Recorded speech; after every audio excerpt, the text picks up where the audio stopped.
Selamat datang kembali di channel Oyen GG. Di video kali ini kita akan melanjutkan cerita Donghua, Battle Truck Devon. Ayo langsung aja ke alurnya. Ketenangan telah dipulihkan di alam dewa kuno dan semuanya tetap sama. Di aula utama, permaisuri sedang melukis gambar Xiaoyan dan sudut mulutnya sedikit terangkat saat menggambar, seolah-olah dia semakin menyukainya. Duar. Tak lama kemudian, di luar aula utama, saya melihat Keyun dan semua saudara tertua Xiaoyan bergegas masuk. Dari luar, Rancang terhuyung-huyung, bahkan berguling dan merangkak. Matanya penuh kepanikan, dan seluruh tubuhnya gemetar. Yang mulia, sesuatu yang serius telah terjadi. Raungan Rancang memecah seluruh aula yang sunyi. Apa yang kamu lakukan dengan panik seperti itu? Permaisuri sedikit mengernyit, tetapi kuas di tangannya tidak bergetar sama sekali. Yang mulia, adik laki-lakiku sudah mati. Mata Rancang memerah, dan Ye Feiyu juga terlihat murung. Saudara senior lainnya mengepalkan tangan mereka dan sulit untuk mempercayai fakta saat ini. Oh, sang permaisuri ragu, dan semua orang melihat ekspresi acuh tak acuh sang permaisuri dengan heran. Yang mulia, Xiaoyan meninggal. Kelima bahtera itu hancur berkeping-keping setelah meninggalkan alam dewa kuno. Semua sisa-sisa bahtera yang hancur menghilang. Itu adalah sinar penghancuran dari istana surgawi. Adik laki-laki itu pasti berada di langit, di tangan orang-orang itu. Ayo kumpulkan pasukan yang mulia. Tidak ada penundaan. Mereka tidak akan membiarkan adik laki-lakiku pergi. Pikiran Rancang benar-benar bingung, dan dia tidak bisa tenang sama sekali. Sang permaisuri berdiri perlahan, dan pikiran semua orang menegang saat ini. Seolah-olah mereka siap bertarung sampai mati dengan istana surgawi. Mundur! Tapi di saat berikutnya, sang permaisuri mengangkat tangannya dan berkata dengan lembut, "Permaisuri, adik laki-lakiku mungkin masih hidup.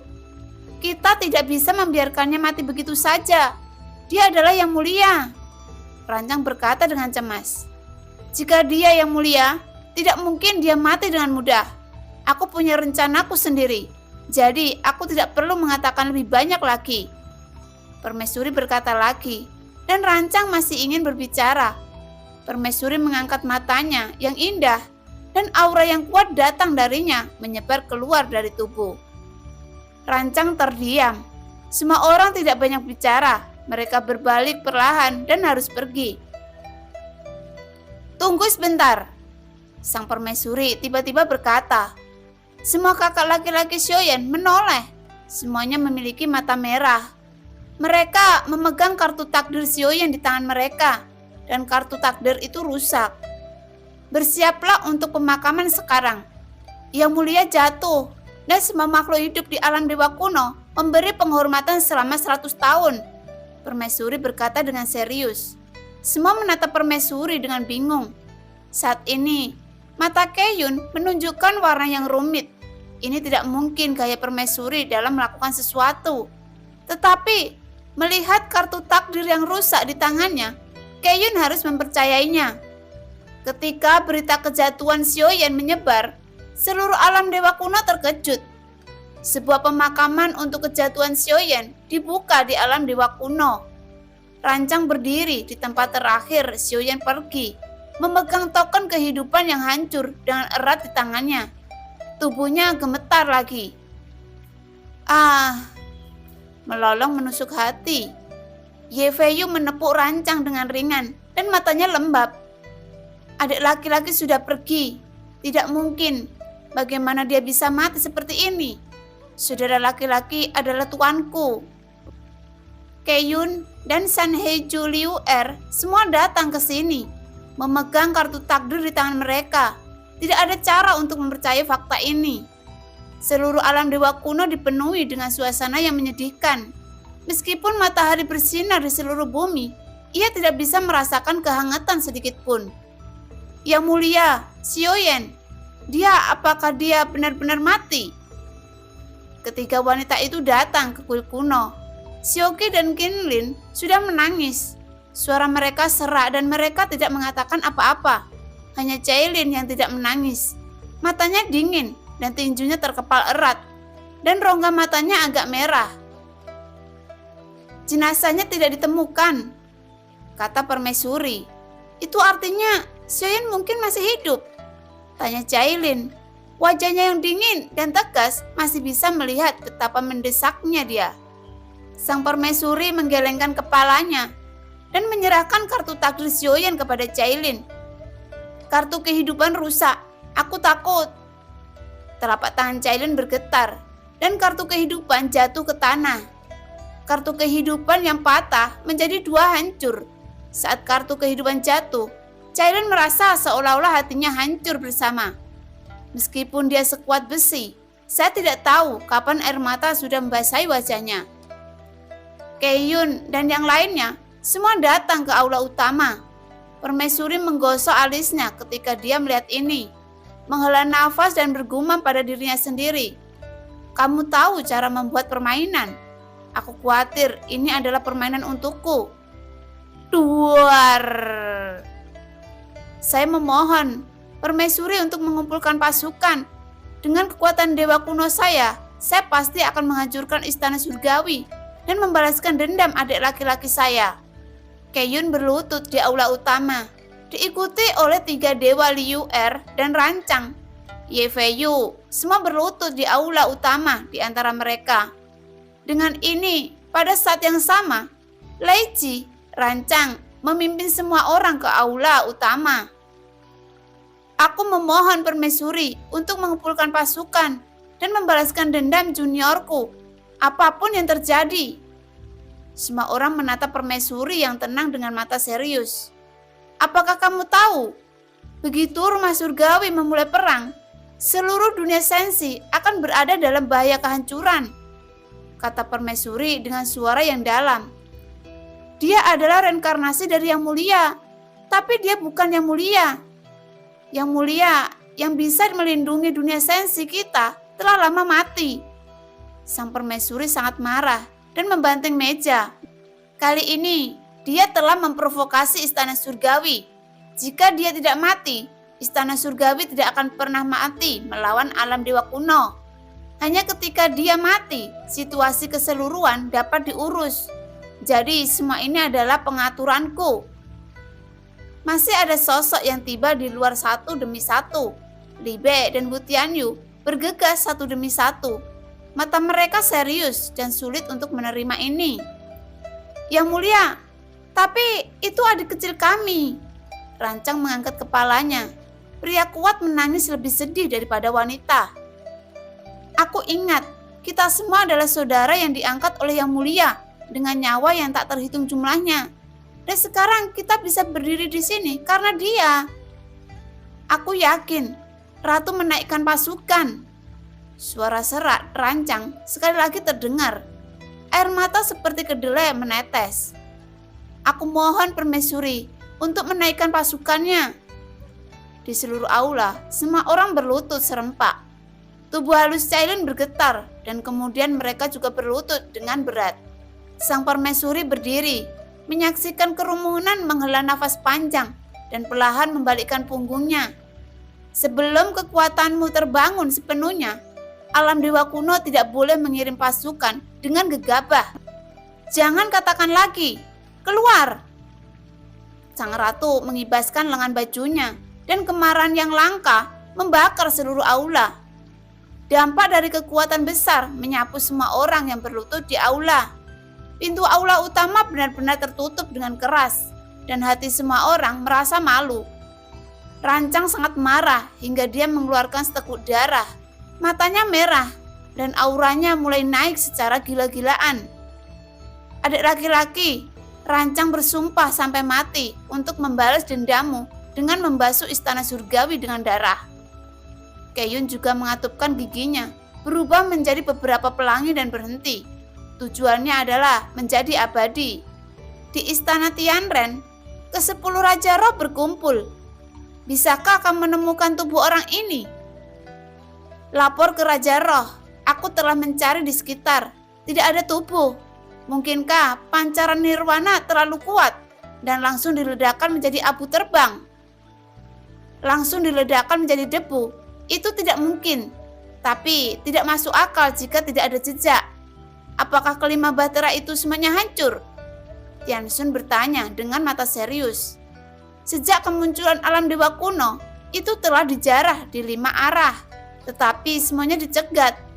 Menurut niat Raja Roh, dia langsung melemparkan sinar kepunahan dan meledakkan bahteranya menjadi abu terbang dalam sekejap, tanpa memberinya kesempatan untuk bernafas. Tianxun sedikit mengernyit ketika mendengar kata-kata itu. Dia tidak yakin apakah Xiaoyan masih hidup atau mati saat ini. Saya melihat cahaya dingin melintas, tetap berada di telapak tangan Tianxun. Dan ketika dia merentangkan telapak tangannya, itu adalah selip batu giok. Alam dewa kuno sudah mengadakan pemakaman. Kartu takdir telah rusak, memastikan bahwa reinkarnasi yang mulia telah mati. Informasi dalam selip giok diteruskan ke benak Tianxun, dan dia segera bergumam. Reinkarnasi yang mulia benar-benar jatuh. Raja Roh lainnya tidak dapat mempercayainya, tetapi berita dari selip batu giok tidak mungkin salah. Turunkan perintah dan awasi alam dewa kuno. Bagaimana mereka bisa begitu ceroboh dan membiarkan yang mulia bepergian sendirian? Pasti ada sesuatu yang aneh. Tentu saja, Tianxun tidak percaya tipuan semacam ini. Tetapi berita yang keluar dari alam dewa kuno masuk satu demi satu, termasuk setelah berita meminta permaisuri mengirim pasukan untuk menyerang istana surgawi. Tianxun juga sedikit terguncang di hatinya. Mungkinkah reinkarnasi yang mulia ini hanyalah pion dari kuil kuno? Dia sengaja meninggalkan bahtera untuk melindungi pemimpin, gumam Tianxun, dan dia mulai percaya bahwa Xiaoyan benar-benar telah jatuh. Pria itu hanyalah dewa perang, dan memang mungkin baginya untuk berubah menjadi abu terbang bersama dengan bahtera, di bawah pancaran kepunahan. Masih terlalu banyak keraguan, dan kita harus mencari dengan hati-hati. Tianxun sedikit mengernyit, dan tidak begitu saja percaya bahwa Xiaoyan telah jatuh. Setelah itu, 10 Raja Roh teratas berkumpul bersama untuk membahas masalah ini lebih lanjut. Semua informasi hanya dapat digunakan sebagai referensi untuk Tianxun dan yang lainnya. Apa yang hampir mereka yakini adalah jejak yang tertinggal di Xiaoyan menghilang. Reinkarnasi yang mulia, apakah itu benar-benar baru saja jatuh? Tampaknya memang begitu. Zhentua, aku akan mati. Jiwa Xiaoyan seperti balon, terus-menerus menggelembung, seolah-olah akan meledak. Namun, yang paling membuat Xiaoyan runtuh adalah bahwa ia bertahan untuk waktu yang tidak diketahui. Mungkin akan baik-baik saja jika dia dalam keadaan koma. Tetapi, hal yang menakutkan adalah kesadarannya sangat jelas, yang membuat Xiaoyan merasa sangat aneh. Dan rasa tanpa bobot dari kejatuhan yang tak terbatas akan membuat orang merasa tidak berdaya dan putus asa. Lingkungannya bahkan lebih gelap tanpa akhir, dan kekuatannya sendiri sepertinya tidak ada artinya di sini. Hanya berteriak sepertinya bisa sedikit meredakan perasaan ini. Saya tidak tahu berapa lama telah berlalu. Teriakan Xiaoyan memenuhi udara, tetapi Xiaoyan tiba-tiba menyadari bahwa ada sesuatu yang salah. Seharusnya hanya suaranya, tetapi sepertinya ada 2 suara yang identik. Xiaoyan menoleh tiba-tiba, hanya untuk melihat sesosok tubuh juga jatuh di sampingnya, menatap matanya saat ini. "Siapakah kamu?" Ucap mereka serempak. Mereka berdua tidak berbicara untuk saat berikutnya, dan mereka sepertinya tidak mau mengungkapkan identitas mereka. "Kamu berasal dari dunia mana?" Mereka semua berkata serempak lagi. Keduanya terdiam lagi. Sepertinya pertanyaan yang mereka ajukan terlalu pribadi, dan mereka tidak ingin mengungkapkannya setelah ditanya. "Mengapa itu persis sama denganku?" Xiaoyan tampaknya terjebak di cermin saat ini.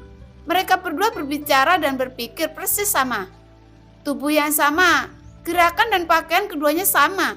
Xiaoyan akan benar-benar berpikir bahwa ini adalah cermin. Saat Xiaoyan masih berpikir, dia merasa tubuhnya tiba-tiba tenggelam. Sekelilingnya kembali menjadi gelap dan sosok itu menghilang.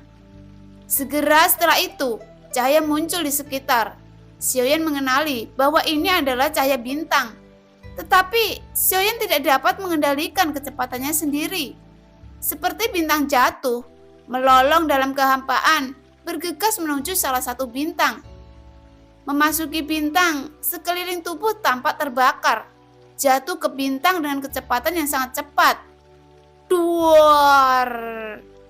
Seluruh bintang bergetar di sini. Melihat ke bawah, dari ketinggian tertinggi, bintang sebuah lubang besar dihancurkan ke permukaan dan nyala api meledak ke langit. Nan Suhangsing memiliki visi langit dan bumi. Pasti ada harta karun di sini. Ayo pergi. Nan Suhangsing adalah bintang yang hampir tertutup es. Lingkungannya sangat keras dan hanya ada sedikit orang. Namun, setelah ledakan saat ini, ribuan orang berkumpul di udara dalam waktu singkat. Kakak, aku tidak tahu apa yang terjadi di sini. Sesosok tubuh ditutupi pakaian compang-camping.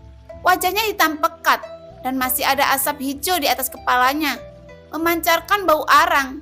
Pria itu bertanya. Pria itu menoleh ketika mendengar kata-kata itu. Mengejutkannya, memandangnya dengan aneh dan kemudian berkata perlahan, "Entahlah, api membumbung tinggi di sini. Mungkin ada harta karun yang berat di dunia ini.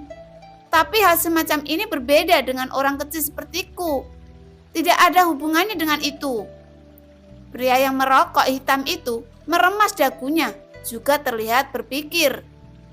His, itu tidak benar. Melihat bentuk lubang besar ini, aku merasa seperti ditabrak seseorang. Ini, bisa kakak melihatnya? Sosok itu terbatuk dan lari ke kejauhan.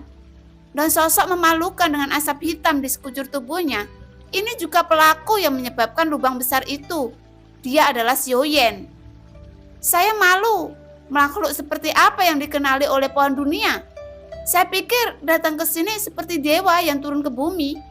Untungnya, saya melarikan diri dengan cepat. Jika tidak menyebar, saya khawatir saya akan ditertawakan oleh alam Xuanyin ini selamanya. Saya mewakili dunia sensi, dan aku tidak bisa kehilangan muka dengan dunia aku sendiri. Xiaoyan dengan panik menemukan tempat, berganti pakaian bersih, merapikan penampilannya, lalu pergi menonton kesenangan itu lagi.